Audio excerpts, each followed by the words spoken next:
Colleague Ganesh ఉన్నారు. అక్కడ పోలీసులు అడావిడి కూడా స్టార్ట్ అయిందంట. గణేష్, ఏంటి రిజల్ట్ ఏంటి? ఏమైనా ఫిగర్స్ వచ్చాయా బయట? ఎస్, అంటే మరికొద్ది సేపట్లోనే దాదాపు ఇప్పుడు 10:30 కావస్తుంది. మరి 5-10 నిమిషాల్లోనే ఒక రిజల్ట్ అనేది వస్తుంది. కానీ ఎప్పటికీ అనౌన్స్ చేస్తారో తెలియదు. కానీ ఇప్పటికైతే ఆధిపత్యంలో మాత్రం అంటే పూర్తిగా అంటే 10,000 ఓట్లు కానీ 8,000 ఓట్లు పైగా ఇక్కడ పులివెందులకు సంబంధించి మనకు వచ్చింది. కాబట్టి హేమంత్ రెడ్డి పైన లతారెడ్డి ఆధిక్యంలో ఉన్నట్లు స్పష్టమైన సంకేతాలు లోపల నుంచి వస్తున్నాయి. ఎందుకంటే కౌంటింగ్ అయింది. ఇంకొక 5-10 నిమిషాల్లోనే డిక్లేర్ చేస్తారు. ఎందుకంటే ఉన్నది 8,000 ఎక్కడ ఒకే ఒక్క టేబుల్ అంటే 10 టేబుల్లోనూ ఒకే ఒక్క రౌండ్లోనూ పూర్తయ్యే అవకాశం ఉంది. ఇంకా ఒక 5-10 నిమిషాల్లోనూ కూడా దీనికి రిజల్ట్ సంబంధించింది లతారెడ్డిని డిక్లేర్ చేసే అవకాశం ఉంది. అంటే మిగతా ప్రాసెస్ అంతా పూర్తి అయ్యేప్పటికీ ఒక 15-20 నిమిషాలు పూర్తి కావచ్చు. కానీ మరొక 5-10 నిమిషాల్లోనే ఖచ్చితంగా లతారెడ్డి గెలిచారనే అనౌన్స్మెంట్ అయితే బయటికి రాబోతుంది. ఎందుకంటే హేమంత్ రెడ్డి ఆవిడ మీద పోటీ చేశారు పులివెందుల్లోన. ఎందుకంటే ఆయన తండ్రి మహేశ్వర్ రెడ్డి మరణంతో ఈ బైపోల్ వచ్చింది. బైపోల్లోన హేమంత్ రెడ్డి పోటీ చేశారు. కానీ దీనికి బీటెక్ రవి సతీమణి లతారెడ్డి ఇందులోన జడ్పీలోన పోటీ చేశారు. అవి ఖచ్చితంగా ఇప్పుడు ఆధిక్యతలో అంటే ఇప్పుడు ఉన్న 8,000 ఓట్లలో కూడా దాదాపుగా ఎక్కువ శాతం అంటే సగానికి పైగా ఆవిడికి ఎక్కువ ఓట్లు వచ్చినట్లుగా మనకి లోపల అందుతున్న ఖచ్చితమైన సమాచారంతో తెలుస్తుంది. అందుకని ఆవిడ ఆధిక్యతలో ఉంది. మరికొద్ది నిమిషాల్లోనే అంటే దాదాపు 5-10 నిమిషాల లోపలనే దీనికి సంబంధించిన ఒక స్పష్టమైన అనౌన్స్మెంట్ అయితే వచ్చే అవకాశం కనిపిస్తోంది. ఒంటిమిట్ట సంగతి అండి, ఒంటిమిట్ట కూడా టీడీపీ అభ్యర్థి లీడ్లో ఉన్నట్టుగా తెలుస్తోంది. ఎస్, ఒంటిమిట్టలో కూడా దాదాపు 20,000కు పైగా ఓట్లు నమోదయ్యాయి. కాబట్టి 2 రౌండ్లు ఖచ్చితంగా జరిగే అవకాశం ఉంది. ఎందుకంటే టేబుల్కి 1000 చొప్పున 10 టేబుల్ ఏర్పాటు చేశారు కాబట్టి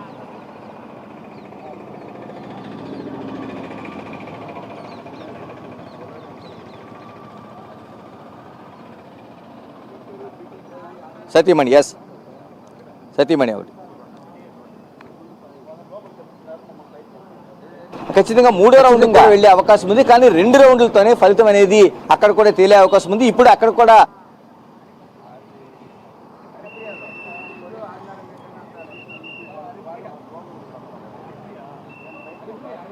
ఒక ఇంట్రెస్టింగ్ ఇష్యూ. ఇప్పుడు పోటీ చేసిన టీడీపీ జడ్పీటీసీ అభ్యర్థి మారెడ్డి లతారెడ్డి ఎమ్మెల్సీ బీటెక్ రవి సతీమణియా? సతీమణి ఒకటి అంటే కావాలనే బరిలోకి దింపారా? ఎందుకంటే ఆయన ఆల్రెడీ అక్కడ పులివెందుల నుంచి గతంలో వైఎస్ ఫ్యామిలీకి సంబంధించిన వివేకానంద రెడ్డిని ఓడించి ఎమ్మెల్సీగా విజయం సాధించారు. అదొక ట్రాక్ రికార్డ్ బీటెక్ రవిది. రెండోది, గత ఎన్నికల్లో రెగ్యులర్గా వైఎస్ ఫ్యామిలీ మీద ఎప్పుడు చూసినా పులివెందుల అసెంబ్లీ స్థానం నుంచి సతీష్ రెడ్డి చాలాసార్లు కంటెస్ట్ చేశారు. ఆ తర్వాత ఆయన పార్టీ మారి ప్రస్తుతం వైఎస్ఆర్ కాంగ్రెస్ పార్టీలో ఉన్నారు. ఆ స్థానంలో 2024 ఎన్నికల్లో జగన్మోహన్ రెడ్డి మీద టీడీపీ తరఫున ఎమ్మెల్యే అభ్యర్థిగా బీటెక్ రవి పోటీ చేశారు. ఎమ్మెల్సీగా ఉంటూనే ఎమ్మెల్యేగా పోటీ చేశారు. సరే, ఓటమి పాలయ్యారు. సరే, ఇప్పుడు ఆయన భార్యని జడ్పీటీసీగా బరిలో దింపడం వెనక ఏమన్నా వ్యూహం ఉందా? లేకపోతే ఆ కాన్స్టిట్యున్సీలో పట్టు సాధించేందుకు బీటెక్ రవి ఏమన్నా ప్రయత్నాలు చేస్తున్నట్టు అనుకోవాలా గణేష్? ఖచ్చితంగా ఇది వ్యూహాత్మకంగానే. ఎందుకంటే ఇందులో వ్యక్తుల కంటే టీడీపీ పార్టీ ఖచ్చితంగా పులివెందుల్లో పాగా వేయాలనే వ్యూహంతోనే టీడీపీ పావులు కదిపింది. ఇందులో భాగంగా ఎందుకంటే దాదాపుగా మహేశ్వర్ రెడ్డి మరణం తర్వాత, ఎందుకంటే మహేశ్వర్ రెడ్డి అక్కడ జడ్పీటీసీగా ఉన్నారు, ఆయన మరణం తర్వాత ఆయన కుమారుని నిలబెట్టాలా లేకపోతే ఆయన భార్యను నిలబెట్టాలనే దానిపైన వైసీపీలో ఒక చర్చ జరిగింది. తర్వాత ఇద్దరితో కూడా నామినేషన్ వేసే ప్రయత్నం చేశారు. అందుకని టీడీపీ కూడా వ్యూహాత్మకంగా ముందుగా టీడీపీ నుంచి మరొక అభ్యర్థిని నిలబెట్టిన తర్వాత మహిళగా అంటే ఏదైతే మహేశ్వర్ రెడ్డి భార్య కూడా ఇందులో ఉంటుంది కాబట్టి హేమంత్ రెడ్డి కొడుకున్నాడు, మహేశ్వర్ రెడ్డి భార్యను కూడా నిలబెడుతున్నారు కాబట్టి మహిళగా ఆవిడకి ఏమైనా సింపతితో ఓట్లు వెళ్తే దాన్ని కూడా బ్రేక్ చేయడం కోసం ముందుగానే లతారెడ్డిని ప్రిపేర్ చేసి ఉంచారు. అయితే చివరి క్షణంలో ఏదైతే మహేశ్వర్ రెడ్డి భార్య కొంత అనారోగ్య కారణాల వల్ల ఆవిడ డ్రాప్ అయింది. దీంతో హేమంత్ రెడ్డి ఆయన మహేశ్వర్ రెడ్డి కొడుకుని ఈ సీన్లో ఉంచారు.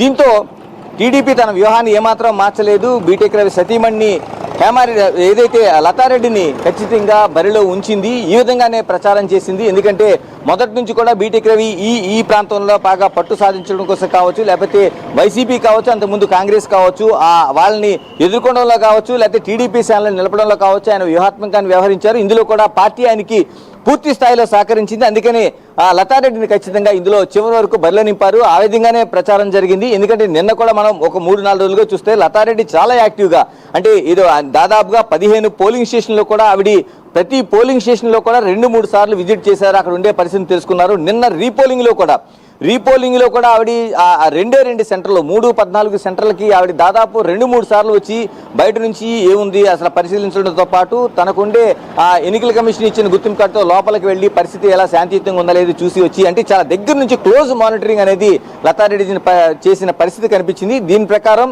వ్యూహాత్మకంగానే తెలుగుదేశం పార్టీ అభ్యర్థిని నిలపడంలో కావచ్చు, ఈ రోజు ఓటింగ్ కావచ్చు, ఈ రోజున రిజల్ట్కి మరికొద్ది సేపట్లో అనౌన్స్ అవుతున్న పరిస్థితుల్లో ఆధిపత్యాన్ని కొనసాగించడంలో కావచ్చు టీడీపీ చాలా వ్యూహాత్మకంగానే వ్యవహరించిందని ఈ ఎన్నికలో మనం ఖచ్చితంగా చెప్పాల్సిన అవసరం ఉంది. టీడీపీ శ్రేణులు సంబరాలకు సిద్ధమవుతూ ఉన్నారా? టపాసులు లాంటివి రెడీ చేసుకున్నారా? ఏమన్నా హడావుడి వాతావరణం కనిపిస్తుందా గణేష్ అక్కడ? ఈజీగా, ఎందుకంటే ఇది కడపలోనే కౌంటింగ్ జరుగుతుంది. ఇప్పటికీ చాలా మంది తెలుగుదేశం నాయకులు, అంటే ఇప్పటికి ఆ జిల్లా పార్టీ అధ్యక్షుడు శ్రీనివాసులు ఇప్పటికే చేరుకున్నారు. మన బిగ్ టీవీతో మీతో లైవ్లో మాట్లాడిన తర్వాత ఆయన నేరుగా ఇక్కడ కౌంటింగ్ సెంటర్కే ఇక్కడికి వచ్చారు. తర్వాత ఆయనతో పాటు మిగతా శ్రేణులన్నీ చేరుకున్నాయి. తర్వాత కమలాపురం ఎమ్మెల్యే చైతన్య రెడ్డి కూడా ఇక్కడికి చేరుకున్నారు. ఆల్రెడీ మిగతా శ్రేణులు కూడా పోలీసులు దాదాపు 3 అంచెల భద్రత ఏర్పాటు చేసిన తర్వాత కూడా తెలుగుదేశం వాళ్ళు దాదాపుగా ఆ కార్యకర్తలు కావచ్చు, కమిటెడ్గా ఉన్న కొద్ది చిన్నపాటి నాయకులు కావచ్చు, అందరూ కూడా చేరుకుంటున్నారు, దగ్గరకు చేరుకున్నారు. ఇప్పుడు చాలా చోట్ల మనకు కనిపిస్తున్నారు. మనం చూడొచ్చు, కొన్ని చోట్ల చూస్తుంటే మనం చాలా వరకు ఆ చెట్ల కింద కావచ్చు, మిగతా చోట కావచ్చు మనకి కనిపిస్తున్నారు. ఆ దూరంగా మనకి ఆ వైట్ షర్ట్లు కావచ్చు, లేదా చెట్ల కింద కావచ్చు, మిగతా కొంచెం మనం దూరంగా ఉండే ఒక్కసారి ఆ వెహికల్స్ని మన కెమెరా పర్సన్ చూపించే ప్రయత్నం చేస్తారు. ఒకసారి మనం చూడొచ్చు ఆ దూరంగా, అంటే ఇది 3 అంచెల భద్రతను దాటుకుని దగ్గరగా వచ్చిన పరిస్థితి కనిపిస్తుంది. మనం చూడొచ్చు దూరంగా మొత్తం తెలుగుదేశం శ్రేణులందరూ ఇక్కడికి చిన్న నాయకులు కావచ్చు, పెద్ద నాయకులు కావచ్చు, అందరికీ వాహనాలతో ఇక్కడికి ఖచ్చితంగా చేరుకున్నారు. వాళ్ళందరూ చెప్తుంది ఒకటి, దాదాపు మేము 30 ఏళ్ళుగా ఎదురు చూస్తున్నాం ఈ ప్రాంతంలోనే. ఎందుకంటే రాయలసీమలోనే కడప జిల్లా సంబంధించి 30 ఏళ్ళుగా మేము ఈ రిజల్ట్ కోసం ఎదురు చూస్తున్నాం. ప్రత్యేకంగా పులివెందులకు సంబంధించి 15 ఏళ్ళుగా, దశాబ్దంన్నర కాలంగా ఇక్కడ ఓటు హక్కు వినియోగించుకోలేదు. కాబట్టి ఈ ప్రాంతంలో ఓటు హక్కు వినియోగించుకొని ఏదైతే తమకు కావాల్సిన అభ్యర్థికి ఓటు వేసామో, ఇంతకాలం ఓటు వేసుకునే హక్కు కలగలేదు. అది ఏకగ్రీవం కావచ్చు, లేకపోతే మిగతా అంశాలు కావచ్చు, బెదిరింపులు కావచ్చు, ఇలాగ అనేక అంశాలు. ఒంటిమిట్ట రిజల్ట్ వస్తోంది. ఒంటిమిట్ట ఫస్ట్ రౌండ్లో టీడీపీ జెడ్పీటీసీ అభ్యర్థి ముద్దు కృష్ణారెడ్డి దాదాపు 3511 ఓట్ల మెజార్టీలో ఉన్నారు. వైఎస్ఆర్ కాంగ్రెస్ పార్టీ అభ్యర్థికి కేవలం 1121 ఓట్లు మాత్రమే వచ్చాయి. మొత్తం టోటల్గా 3511 ఓట్ల మెజార్టీతో టీడీపీ అభ్యర్థి ఒంటిమిట్టలో దూసుకుపోతూ ఉన్నారు. ఇక్కడ పులివెందుల జడ్పీటీసీ స్థానం నుంచి మారెడ్డి లతారెడ్డి టీడీపీ అభ్యర్థి దూసుకుపోతుంటే, ఒంటిమిట్ట నుంచి టీడీపీ అభ్యర్థి ముద్దు కృష్ణారెడ్డి దూసుకుపోతున్నారు. మొదటి రౌండ్ రిజల్ట్ వచ్చింది, ఫిగర్స్తో సహా, అంకెలతో సహా ఒంటిమిట్ట రిజల్ట్ వచ్చింది. అందులో టీడీపీ అభ్యర్థి ముద్దు కృష్ణారెడ్డికి 4600